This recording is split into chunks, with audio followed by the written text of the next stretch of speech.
Welcome to Indie Social. This is the podcast where I, Dylan Yeager, And Michael Huntington. interview independent filmmakers. Our guests come to the show to share with you, the audience, how they started in their filmmaking career, and maybe, just maybe, we get to learn a little bit more about them on a personal level. So sit back, relax, and enjoy this episode of Indie Social.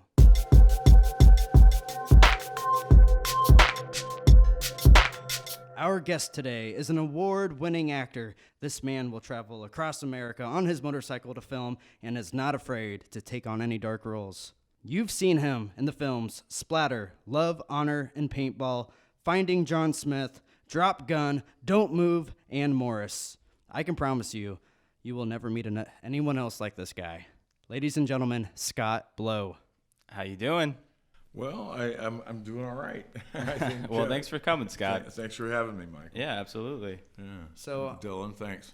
You're welcome, buddy. So I was really upset that you did not roll up in a motorcycle. Like I should just scrap that because I've only seen you ride a motorcycle. I didn't know you own a car, man. Well, I had an opportunity to be chaperone tonight, where I had a chauffeur to drive me. So I thought, well, we'll just do this big time, you know. So do you always normally roll around on a bike, or? I've been riding for about 45 years, and I ride a lot. Yeah, I've got 3 or 4 bikes running at about any given time, and different purposes or reasons why I ride whatever. And yeah, it's just been a real deep thread in my life as far as everything I do. So a funny story to tell. Scott and I, he played my father in this film that we just wrapped up called The Z Mind, and he rolled up on set on his motorcycle, and we were in the middle of filming a scene, and he kept storming by on set, popping wheelies and stuff, and we were like, who is this asshole? Only to find out when he took off the helmet, it was the legendary Scott Blow, and we were all really excited. But Scott actually, he let me ride on the bike with him on my way back to my house, and it was a good, 5-8 miles, and he was going like 300 miles an hour down a gravel road, and I thought I was gonna die. And we were starting to hydroplane a little bit, and I'm like, Scotty boy, we slow down, bud, we're going too quick. And he's like, oh no, I'm a professional motorcycle rider. When you lose control like this, you just go with the flow. And I thought I was going to die from you shaking on the back of the bike. You're shaking like a dog shit. Was that the first time you ever on a bike before? That was like maybe my second time. Okay. And the first time I was, going the speed limit. Well, there's really no limit, other than that, what you can exceed, I think so. Yeah. So, Scott, I wanted to know kind of how did you get into this acting world? Were you always kind of interested in being an actor? Did you do theater? What was kind of your process of starting? This is an interesting question when I get asked this often. It's funny how you look back on your life, and it's like when you're a little kid and somebody goes, what are you acting like that for, and you shouldn't act like this, or you're supposed to act like that, and well, why'd you act that way? And growing up in the family that I did, I had an older brother, and it's good for a lot of laughs. His name's Edgar Allen, so our last name being Blow. I grew up within a family that there was a lot of acting out going on, and there was a lot of love going on. But with the name Blow, it seemed to be there was a great deal of character based in the family, that it was somebody was joking around because you were always taking a ribbon for your name, I guess. And so it's weird to think about this whole thing about acting, that we're always acting, and growing up, the next door neighbor kid literally Lakota Sioux, and we'd play cowboys and Indians, and of course we'd fight out in the yard, and it was everything we were emulating, everything we saw on television, the cowboy shows of the day. And so we're monkey see, monkey do. We're mimicking the things we're seeing. I'd run home from school to watch Three Stooges. Grew up on Red Skelton.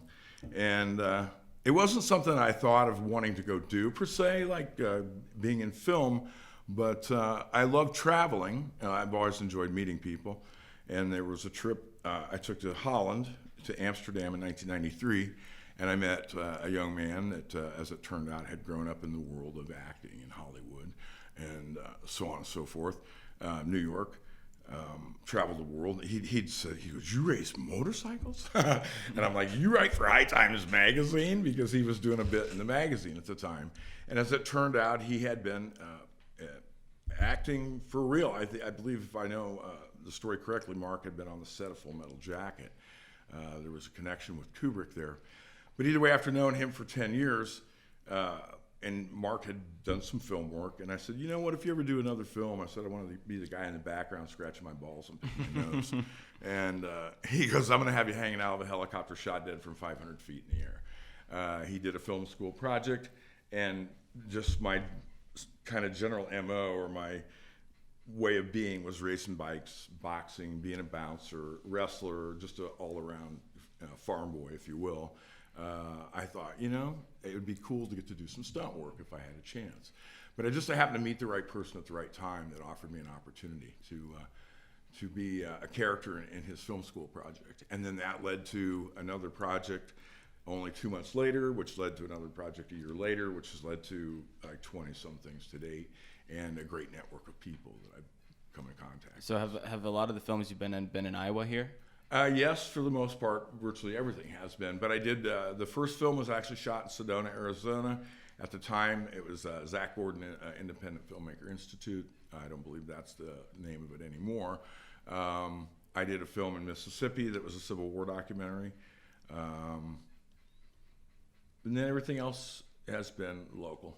So it almost seems like you're not necessarily like trying to reach for these acting roles, they're more like coming to you, right? Like it's kind of like had this domino effect where like, hey, he's been in this, it's a good guy, let him be in my film. It's the natural networking part of me, if you will. I think this happened where my father was good with that. He loved the glad handing, going out, shaking hands, buying and selling heavy equipment. Sort of the farm man's lifestyle, where you go to the auction for, every so often you go to the auction for the livestock, and you talk with all the other local farmers. My father enjoyed visiting with people, and I do as well. I enjoy visiting with people and getting a chance to work together with other people that are of a like mind, that they're serious about doing a good job, working well together with each other to build a finished product, whatever that might be. And having the opportunity to get into a film, I've noticed it's much the same thing, where you're constructing, you're building, and ultimately trying to dovetail in together with other people that you work well together. That seems to be the thing that I feel myself drawn to more than anything else, is trying to just to assist in any way that I can, and to think about how I'm acting at the time being, if you will, to act in a way that it's cohesive with other people, so to build a pleasant moment out of it all, I guess, the experience. So what was it like that first time seeing yourself on the screen or whatever, how it was? Was it a crazy experience? It's quite overwhelming, to go to the theater in particular and see yourself up on the big screen. It's like, man, how did I end up here? It's like, what the heck? But my dad, there was a lot of joking around in the family. My grandfather's name was Jim. And old Jim Blow was a merry old soul. He had a buckskin belly and a rubber asshole. So there was always this joking around that goes on, and so that's passed down. And I keep getting some dark parts, which is fine. Some tough roles, some bad guy stuff. But I grew up with a lot of laughter, and wanting to see people laugh. And that's the sort of thing I feel like I'd like to get a chance to do more of.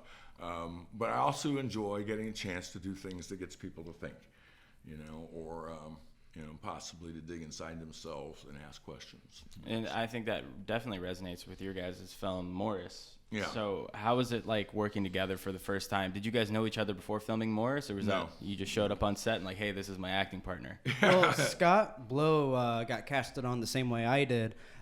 We were at the 2016 Snake Alley Film Festival. Oh, he was there as well? Yeah, he read on stage the role of Harry. So then, real quick, how did you know what the SNAF Film Festival was? Did you know someone that kind of... Well, with that, Lonnie Schuyler started SNAF, and Lonnie came from L.A., and his very first film project was Beneath Mississippi, which I had gotten pulled into, happened to be my second film project.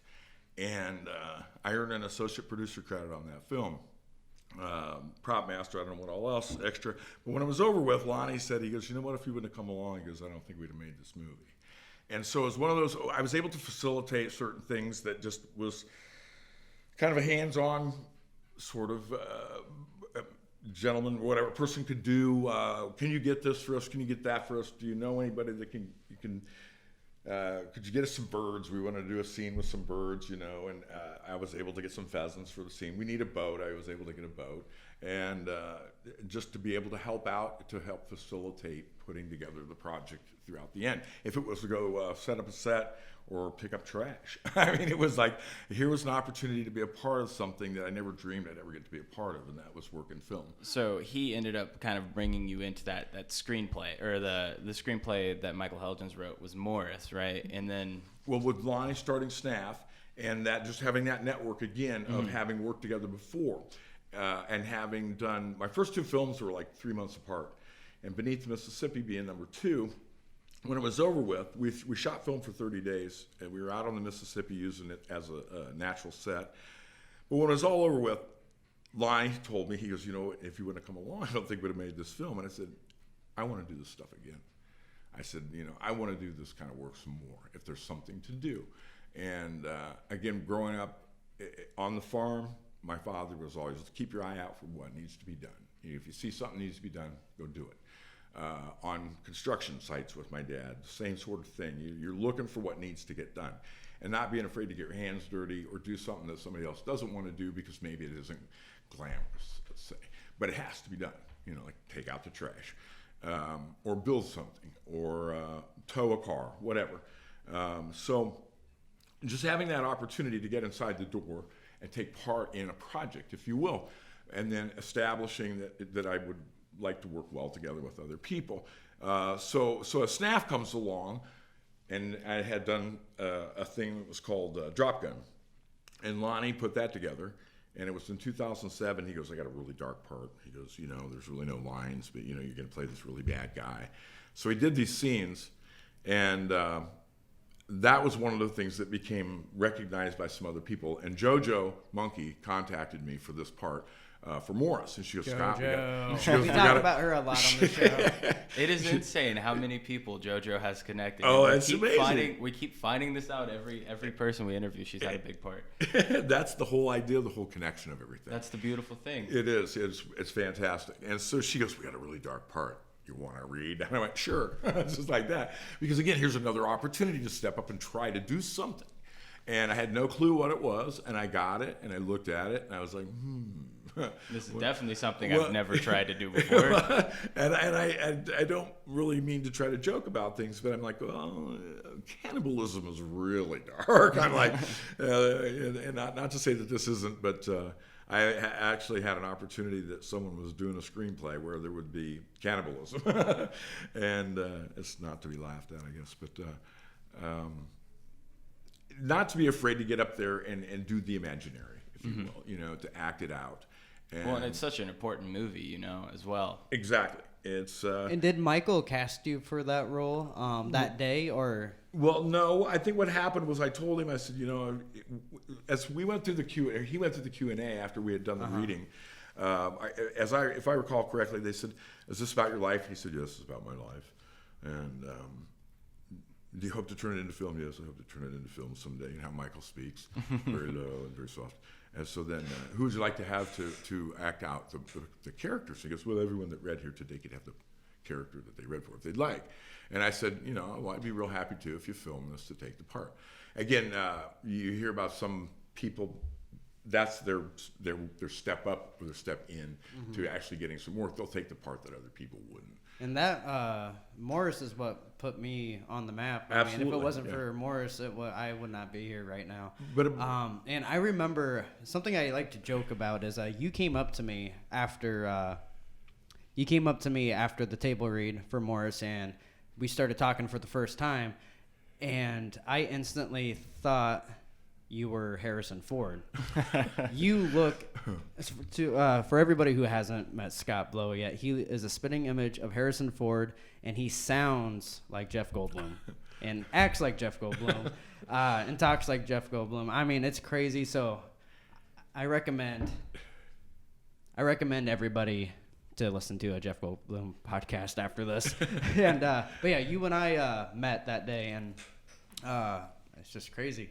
And Michael, casted me in his film. And I never would have dreamed, honestly, there's sometimes it's like you wait a year before he's ready to film. You don't even talk to anybody. And sometimes people say, you waited so long. It's like, well, sometimes that is what you have to do. You wait till the phone rings. You wait till somebody calls you and says, well, we're ready for you, or we want to do this now. That's what sort of time these things take sometimes. Beneath Mississippi, we waited 3 years before we saw an edited version. But I learned this through racing, that it doesn't happen instantly. The vision is so instant in our minds. We can visualize whatever it is we want to be or do. It's instantly. It's like hitting a light switch and on comes a light. The idea pops into our head instantly. But the reality of trying to create that outside of our mind is you might be a snail trying to go across the universe to get a drink of water. I mean, it's going to be forever to actually to manufacture or build or create this vision that you have in your mind. And if you give up, of course, then you never get there. So that was a hard, long curve for me to learn with racing, where I would give up when I didn't do as well as I thought I should. Then, of course, I'd think to myself, well, I'm never going to get anywhere if I keep quitting. It's like, stick with it. And there was one time I waited for a year for a professional motor builder to build me a racing motor. And I was patient, and I waited, and ended up finishing 9th in the nation with that bike that year in Formula 2. But sometimes to wait and to be patient, I think helps to learn that that's what it takes sometimes to get there. So a question I've actually been wanting to ask you about your role in Morris, and it's something I actually had to ask myself, and I asked myself quite a bit, is, Morris is a beautiful story. It's an important story. But it's risky for an actor to take on roles like this. Was there ever any time when you were playing the role of Harry, who's a sexual predator of Morris, but did you ever have that fear that maybe this would affect your career negatively? And especially since you were like the villain of that entire short film, Yeah, I definitely have. The thought goes across your mind that what are other people going to think about this? But in the end, it's your own life, and you have to be concerned with what you're going to think yourself. And I've been one that's maybe a little bit less afraid than others sometimes when it's time to go dive into certain things, simply because I feel like it's too easy to be afraid, and that's too easy for too many. Why not try to take on those hard parts sometimes that too many people are afraid to take on? To challenge the things that are taboo, or we don't talk about those things. That's why there are the problems that there are surrounding issues such as this, because they're not brought above the table to be talked about in a way that's candid, concise. There's definitely horrible things going on out there in the world, especially to powerless young people, that to help them understand that they can speak out, that they can reach out for help. And that was Michael's intention with this film, of course, where it's hard to understand for some people, but again, I find myself being of that, I'm ready to go out there in the dark and try to understand what's going on and try to help others with diving into the hard parts, I guess you might say. For me, as an actor, I was like, this movie's going to show that I'm capable of doing things other actors are uncomfortable doing, and the story was just too important to not take on the role. I felt like I was the one who could portray it perfectly, and get the story out and hopefully help people. And nobody would have done. You were perfect for the role. And me knowing you personally, I love you. But when we were filming, I hated you so much. And I was just so deep into that role as, doing with being a method actor and stuff. And then the first time you and I the only time you and I actually shared screen time together was when I see you again for the first time in 10 years in a diner with another child. And there's that scene where you can tell I'm about to cry. I really was. And I was about to cry because I was that terrified of you. You did so well though. And you're a fantastic actor. You really are. And I love hearing you talk. You're so poetic. Thanks. You also have a beautiful voice. Thank you very much. Thanks. It sounds really great coming through these headphones. I'm right. Have you ever done voice acting? You need to get into voice acting. I hope to do. Actually, I have done voiceover for a couple of different Russ Fry has done a couple documentaries, several documentaries actually, that are historical pieces in and around the Des Moines County area. And he's asked me to do voiceover. It was back when I auditioned for Splatter, and the casting director said, "Oh, I love your voice," and and I do wish to pursue more voice work because the irony of having these bad guy roles. I adore my children. I've raised a couple boys. It's not really who I am, that's the funny part of it. But being a bouncer at a rough bar for quite a few years, you have to learn to do some acting with the characters that you're dealing with to try to get them out of the nightclub without it always turning into somebody's going to kill somebody by the throat, And I did talk a lot of people out of the bar where I would tell them, I really don't care what you do here. I'm just the messenger. But you would just make them fall in love with you until they're like, all right, man, I respect you. I'll get out of here. I understand what you're saying. Talk them down. Yeah, it's like, I don't want to fight anybody, but if we have to, I guess that's what we'll do. So before Morris, you filmed a movie called Splatter. Yes. I'd seen a trailer for that. Was that one of your first features? That's actually, that would have been my second. Third, excuse me. The Beneath Mississippi would have been first, and then there was Last Champion, which unfortunately has been lost. And that was an incredible piece as well, a historical documentary. Then Splatter would have been third. So Splatter seems like a really fun movie. I love it. Yeah, it seems really crazy. It seems pretty intense. How did you get that role? Well, there again, Lonnie wrote the part of Hank, Two-Fingered Hank, and he approached me, Lonnie Schuyler, and he said, Scott, I wrote this part for you. He goes, but you have to go through the auditions. I said, sure, no problem. I'd be glad to go through the auditions. But he goes, grow your hair out, grow your beard. He goes, all you got to do is just be yourself. And I'm like, all right, cool. Or sort of the Rambo character, if you will. And that was another one I had. Some guys used to call me and go, hey, Ramblo. So it was incredible to get to do. The Clint Curtis, I can't think of... Matt Geiler. There were so many incredible talents on that film. Yeah, it seems like reached a pretty wide audience. Oh, it played Hollywood. It was one of only 12 films accepted for Dances with Films out of 1,200 entered. So again, was able to be on the big screen in LA, which was kind of like. Were you able to go to that premiere? I didn't get to make it, and I bought plane tickets, but there's more to the story than that. Right. So after Splatter comes out, is it just kind of, have you done a feature since then, or has it been a lot of smaller pieces? A lot, just everything has been this small short films. Okay, yeah, and then so you guys have not only worked together in one short film, you've worked in together three? Three now. Three now. Morris, Don't Move, and Dylan's directorial debut would be Talk with the Devil. Yeah. And so you played the devil. You played the devil. I wrote that role for you. And that was the first time I ever had the chance to meet you. And oh man, you really played that role so well. It was very creepy, very creepy.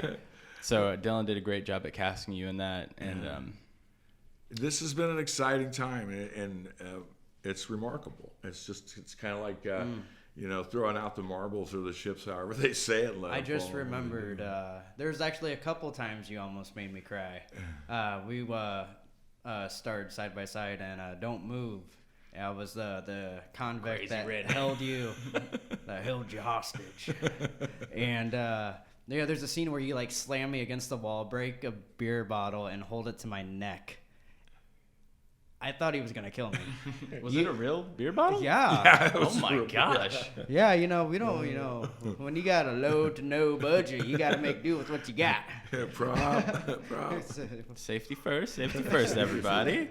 That could have been bad. What do you think of Don't Move? Did you? I liked it. Yeah. I thought it was great. Yeah, Does it get your anxiety going when you watch it? Yeah, it I does. don't know. It really I don't does. think that was intentional, but just it's nonstop crazy. So was that filmed all in one day, or it was 2 days? 2 days. 2 days. Yeah.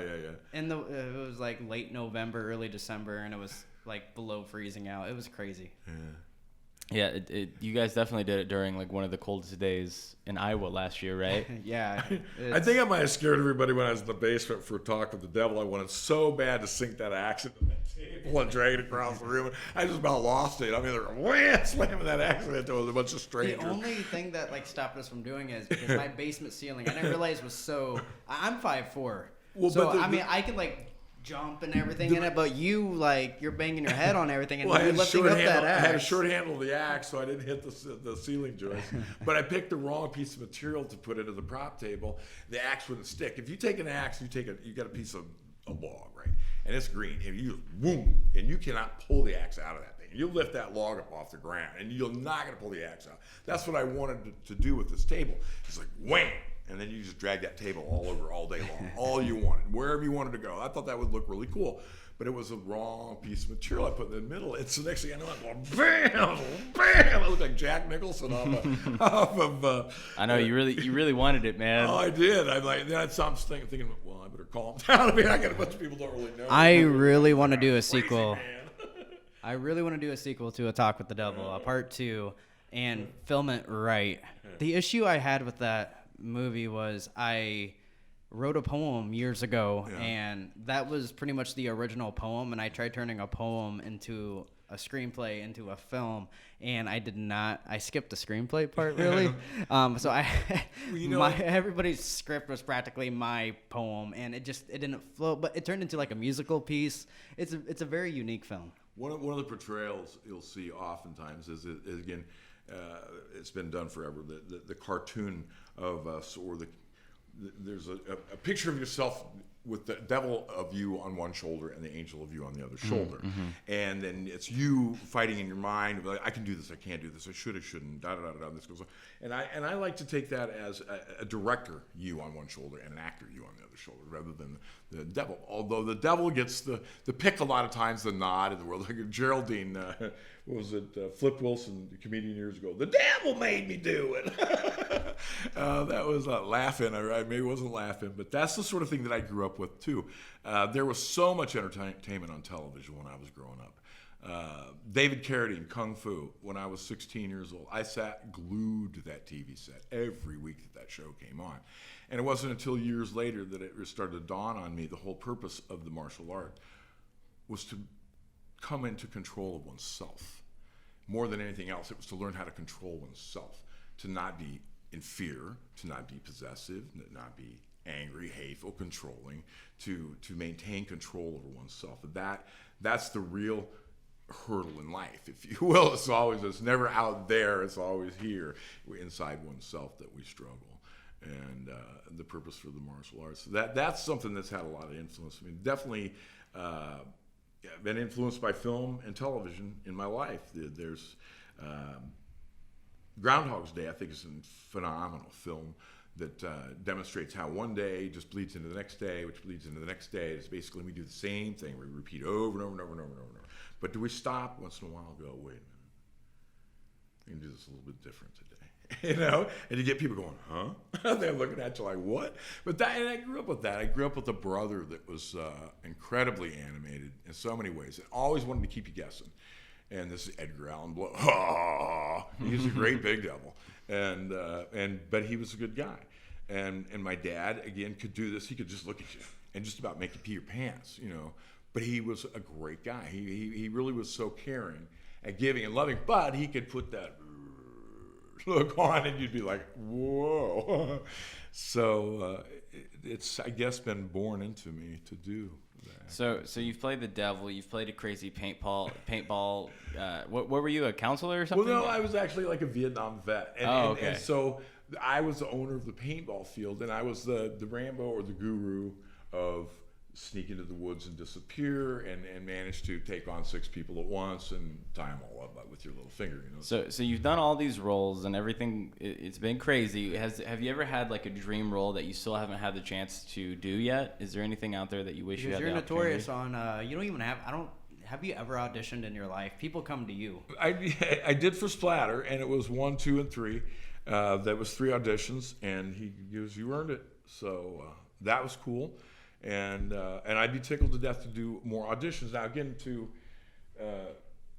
with Mark Barnett, who was the gentleman that put me in my first project, I said, what would you recommend for auditions, you know, to go out there to try to get other work? He goes, well, just don't run around like your hair's on fire. You want it so bad. It's sometimes better to act kind of like, So that dream role, though, like what would you... I think a Western. I really think yeah. a Western, yeah. Like the good, the bad, and the ugly. Yeah, definitely. Yeah, that's...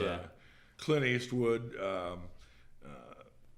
Damn. Charlie. I can't think of his name right now. So I mean, it would obviously you would totally be typecasted as like the bad Western, but to get you out of that typecast, I think he would be like the most badass like sheriff. Like he's a good guy, a real good guy, but you just have this scary demeanor about you. Like you are the sheriff in town, but you're like you have a heart of gold and you're here to protect everybody. I think it'd be great to do some comedic stuff though too. You also remind me a lot of Sam Elliott. Yeah, Sam Elliott a lot. Especially, have you watched a show called The Ranch? I don't know. Is it Australia? No, it's on Netflix. Okay. But you remind me so much of Sam Elliott. I think that you would be great in a role like what he portrays in The Ranch. Well, the lady who was the casting director, she goes, give us your best Sam Elliott. Yeah. That's what the boys. Well, I definitely think you could fit a Sam Elliott well. So when you get these roles, what type of training do you go through? Are you like Dylan, where you try to become the character, or how do you train for a role? Well, there again, when I was talking about karate earlier, I was talking about kung fu. For me, the opponent is always myself in life. Let's say I don't like to feel nervous before I prepare. Oops, sorry. Nervous before I prepare for something. I want to try to overcome feeling nervous. Mm-hmm. I love shooting pool and played the Masters tournament one time in Burlington. I was like, man, I made the Masters division. Again, raced motorcycles. And to do some of these things, it can be nerve-wracking, like to race or to wrestle or to box, per se. You're going out there, somebody's going to beat your face in, but you don't want that to happen. How to try to stay relaxed. That's the biggest and most difficult opponent, if you will, is overcoming your own nervousness. So the preparation for me, a lot of times, is to be able to, like Lonnie would say, just make the lines yours, to make it seem natural. And do you ever get intimidated coming into a whole group of new people, or are you able to combat that since you've been doing this for so long now? I think the easy thing for me, that's not too tough for me. Again, working as a bouncer in a bar for a long time, the owner was very theatrical, so I was kind of on stage on a regular basis, and that's one of those things. As a young person, I just get incredibly nervous. They want me to play drums in front of people. I'm like, just sit up there and play drums in front of people. I mean, and drop a stick within 30 seconds. I'd get up and walk off stage. I just couldn't get over the shivers of things. I don't have that problem anymore, per se, so much. Not to say that I don't, that I don't feel nervous, but I want to try to be able to go in that moment without just turning into a bundle of nerves, I guess, but I do tend to feel sort of sappy and emotional sometimes in a way that I feel overwhelmed in emotion. That it's all I can do to keep from breaking down and bawling about things.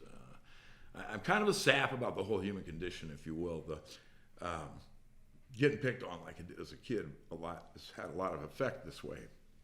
Where people are so cruel to one another, and it's not about bullying so much, it's just ultimately the whole human arena. Like war, the inhumanity of people, if you will. And how to try to address that in such a way that maybe gets people to think a little bit more about what they're doing. And needless to say, I start breaking up. One of the things that I brought to attention to people, I love to drive, and you look out the windshield, or you look over the handlebars, and you see the horizon, and you never reach it because you're always on it. You're always there at the horizon. And we're not aware of this, that we're in the world's in us. And I've driven well over 2 million miles in my life. And I ask people, 2 million miles, think about that. How many miles you got on your car? You probably got 100,000, maybe 200,000 miles. It's a long ways. And then I ask people, do you know how many miles it is around the earth? And over and over and over. I said, no, I don't know what it is. I said, it's only 24,860 miles around the earth. It's a tiny place that we all live on together. How is it that we can go around treating each other so horribly? And that's what I find myself thinking a lot. It's like, how can I try to reach people and get them to think more about how it makes a difference what we do when we think it doesn't matter, So, do you consider yourself an actor? Like, is this something you could live without, or do you find it to be very therapeutic when you're doing it? Well, there again, it's just like we're always acting. Right. You know? So so what character are we in at whatever moment? And do we get lost within that character? Can we remember how to come back to base? Yes, what counts, what matters, but not being afraid to be in the imagination. That's where we lose track of, and we forget about how to be that little kid again. We never needed to know how to be a little kid. We just are. But we have to learn how to become a grown up. And it seems like we never get there. It's like we don't. It's really important though to like not get caught up on like becoming a grown up and just remain like stop trying to live by society's standards on what a grown up is and just live life, because you don't have a lot of time and the world is so small, so you do wonder like why people are the way they are. But don't forget that, and again, I'd have to say, and I think I had a very incredible childhood experience. I was lucky to have solid, stable parents, honestly. And I realize you grow up, you don't realize that so many people don't have that. And so we're affected by the way, in the realm that we grow up in. And I grew up in an incredible time, an incredible moment, real safe. It was good. But reality is not always so easy, or it's difficult, as they say. And having become involved with studying Buddhism quite a little bit, and Buddhists said life is suffering, and so take the middle road and try not to make it harder, but accept more the middle. Not looking for the best of the best, but not just dwelling on the worst of all things, but accepting reality for what it is. It's going to be difficult. It's going to be struggles, but as we go through it, let's not make it worse for ourselves. No, if it wasn't for acting, I don't think I would be here. Because, like you said, reality can be a very cruel place, and it's, very therapeutic for me to, honestly, and it's sad sometimes that I have to do it, but I need to pretend to be somebody else for a while because my current reality is not okay. And I'm not saying I have a terrible life by any means. I have Samantha, I love her to death. My kids are great. I love them to death, but it might be the depression I suffer from, but I need to go away for a little bit, and it's really, and I don't care what character it is, and I feel like you're a lot the same way. It's nice to go somewhere else for a little bit, take a break. With me, as a young person, you start experimenting with alcohol, and they talk about the stepping stones. Well, yeah, I got drunk before I smoked my first joint, and I wasn't going to smoke any pot, but if it wouldn't have been for pot, I probably wouldn't be here today. I'd probably be dead from a drunk driving accident or something. And I've stayed away from booze, but I've never, ever hesitated to tell people that I like pot. I like smoking pot because I like how it made me feel, because it wasn't being drunk. And yet I was ostracized. You get looked down on. Ooh, this gets lost. So, but none of that ever made sense. There's so much of what it is that's happened through this life for myself that it doesn't make any sense. What people do or what's going on around us in the world. And trying to make better sense of it and go, wait a minute. So traditions, wait a minute. Sometimes maybe what we've done forever isn't really the way to do it. Maybe it's time to try to figure out a better way. And so I'm looking for these things as well, not in my own life, but it's this world that I live in, the fact that we're all connected. That's so obvious to me that it's going to matter what I do, at least in the moment. It's going to matter where it is I'm at. So I hope to make it the best I can make.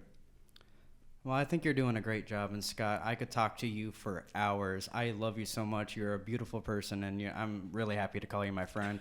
And I am looking forward to working beside you again. And we've been kind of wrapping up the show. Do you want to kind of give him the pitch here? Yes. So at the end of every episode, we've been asking guests kind of like what inspiration you can give to a person who's wanting to get into what we do. So take, for instance, what would you tell a young Scott Blow? What would be your words of wisdom? Again, it's you're like a snail crawling across the desert to get a drink of water. You'll die without a drink of water, but you got to just keep crawling. You'll never get that drink that's like seems forever away. The horizon is you're on it. You're on the horizon. So be in the moment. The journey is the destination, but to be ready to keep crawling and keep crawling and keep crawling and keep crawling and keep crawling. Don't give up. You never know what sort of surprise is going to be around the corner, who you might meet, what sort of door might open, and to act with intention, purity, sincerely, but to care about what you do, mainly to care about what you do, because you're building. As a painter paints a picture, we build our lives as we act throughout every moment. What palette are we using? What paint are we using? What brush strokes are we using? By what we do and what we say and how we act every moment. So be thoughtful, be aware of yourself, and don't be afraid. Put it out there. Definitely. Well, already, thank you so much again, Scott, and I'm Thanks. looking forward to. We'll hang out for a few minutes after the show here, waiting for our next guest. But and you, everybody, right now that are listening, thank you so much for listening to this episode. I hope this helped you guys out, give you some motivation, and keep on doing what you love, guys, because we're all rooting for you.